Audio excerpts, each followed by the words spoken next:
Hello everyone, and welcome to the first of our video tutorials on occupiers liability. In this video we're going to be looking at the Occupiers Liability Act 1957. Occupiers liability is a tort that recognises that a person who's in control of land or property must conduct themselves in a certain manner in order to avoid injuring others. This area of law is governed by two key statutes, the Occupiers Liability Act 1957 and the Occupiers Liability Act 1984, and we also have quite a bit of case law that helps to explain the definitions that are within those two statutes. The Occupiers Liability Act 1957 relates to liability for injury to lawful trespasses, whereas the Occupiers Liability Act 1984 governs the liability to persons other than the occupier's visitors, i.e. its liability to trespasses. But today we're going to be focusing on the 57 Act. We need to start by considering who an occupier is. So who's going to be potentially liable in this tort? The 1957 Act, Section 1, Subsection 2, doesn't actually state who is an occupier. Instead, it states that common law rules apply.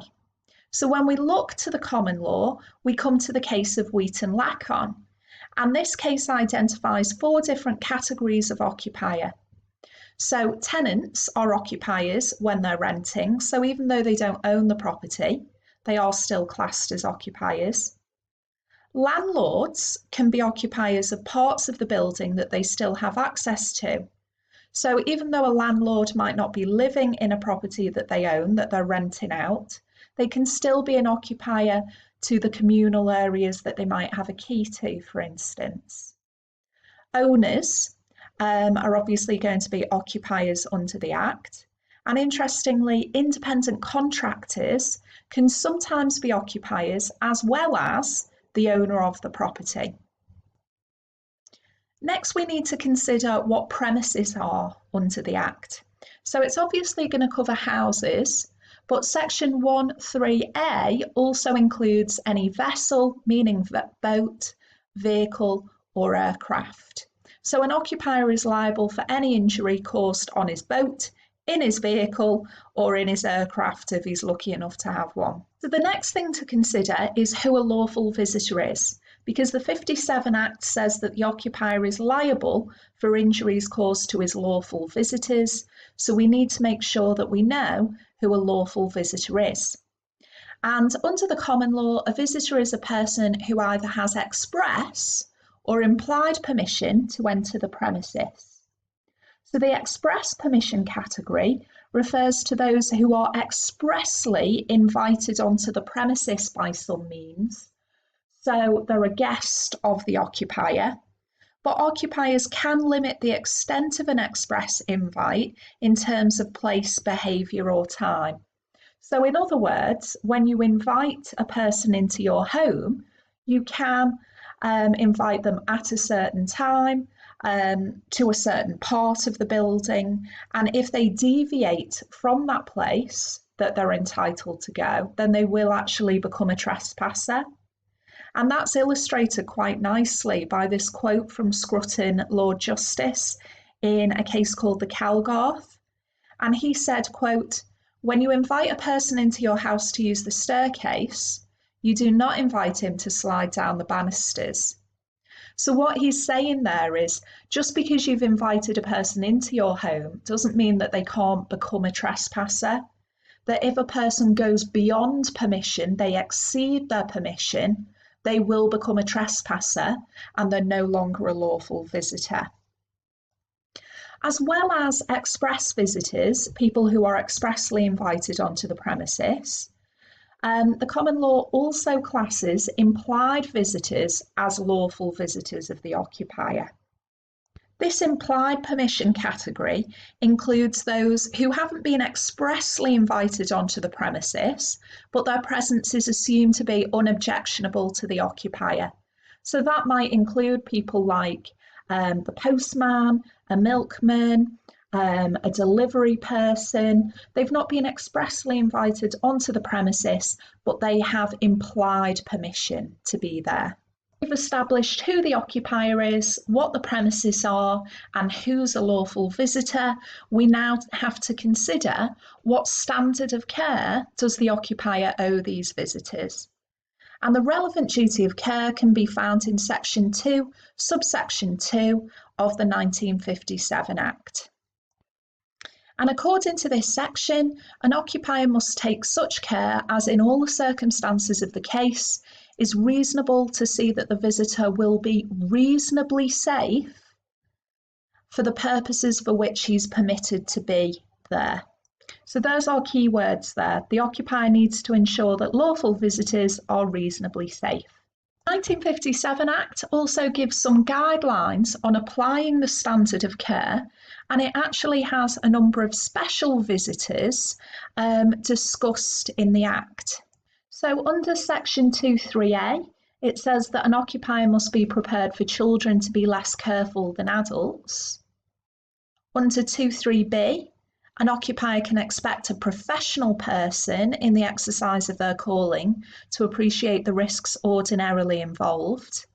Under 2.4a, a warning may discharge the duty of care.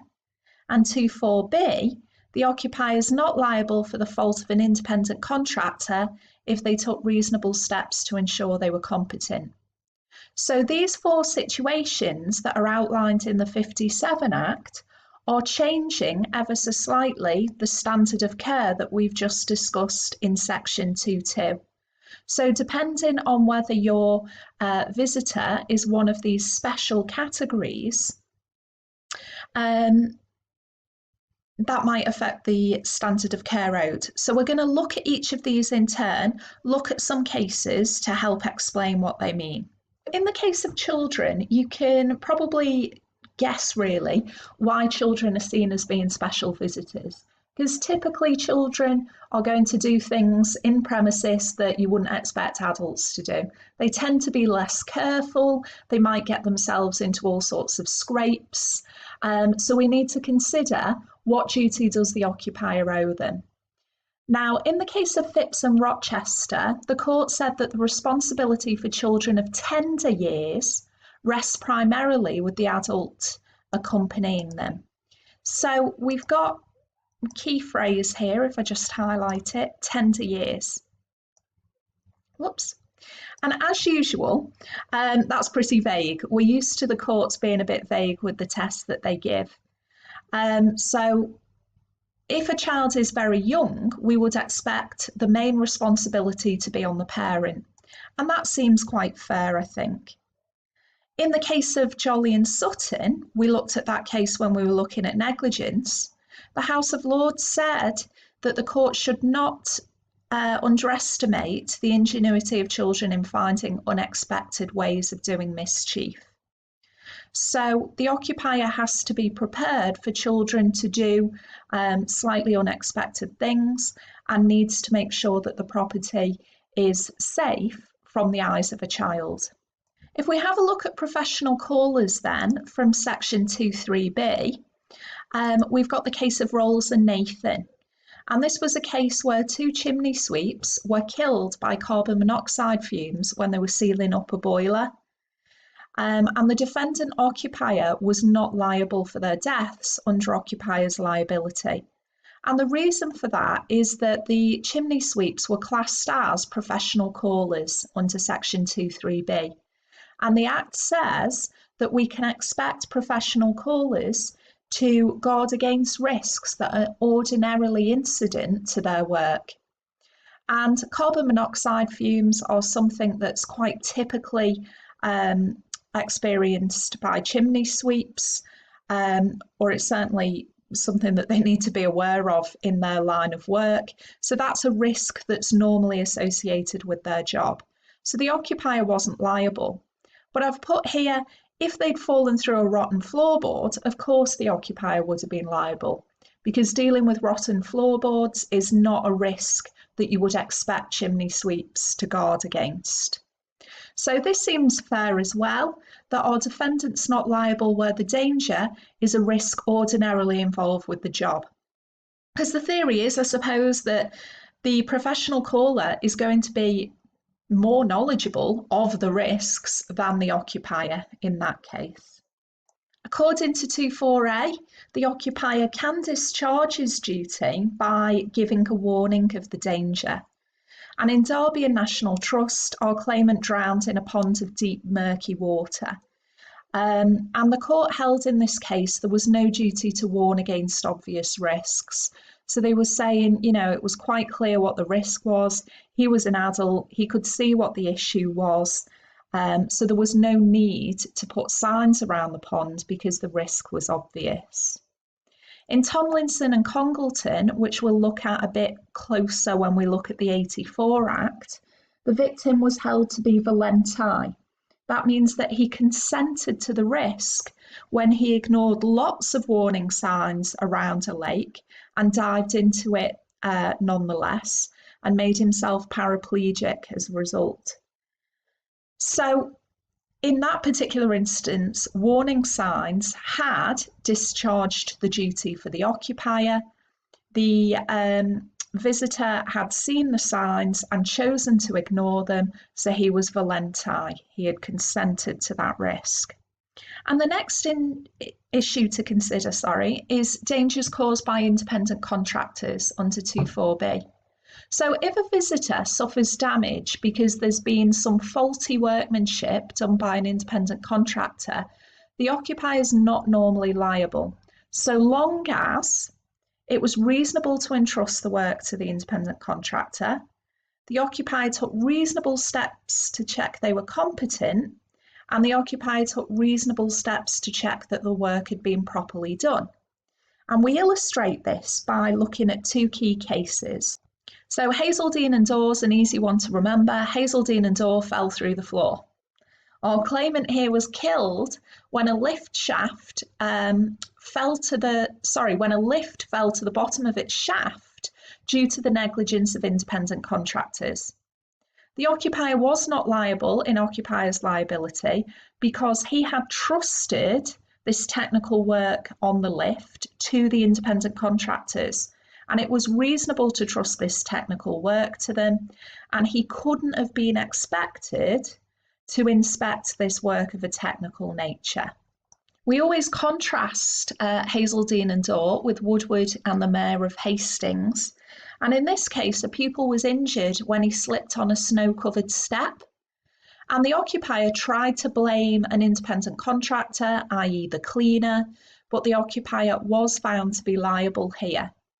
And the court said that if the work is of a routine nature requiring no skill or expertise, the occupier may be expected to check it. So in other words, it was quite clear to see that the snow had not been cleared off the step. Anyone could see that. You didn't have to be a technical expert to establish that.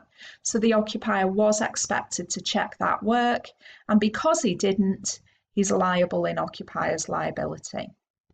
In terms of defences, we've already mentioned that the occupier could give a warning of the danger, which gives our visitor every chance to avoid the danger. Volenti non-fit injuria, so if a victim ignores a risk, he consents, that should say, sorry, I put an S in there. Contributory negligence is where we might damages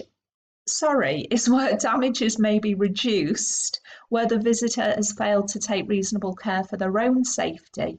And we can also exclude liability under section 2.1, which allows an occupier to extend, restrict, exclude or modify insofar as he's free to do so.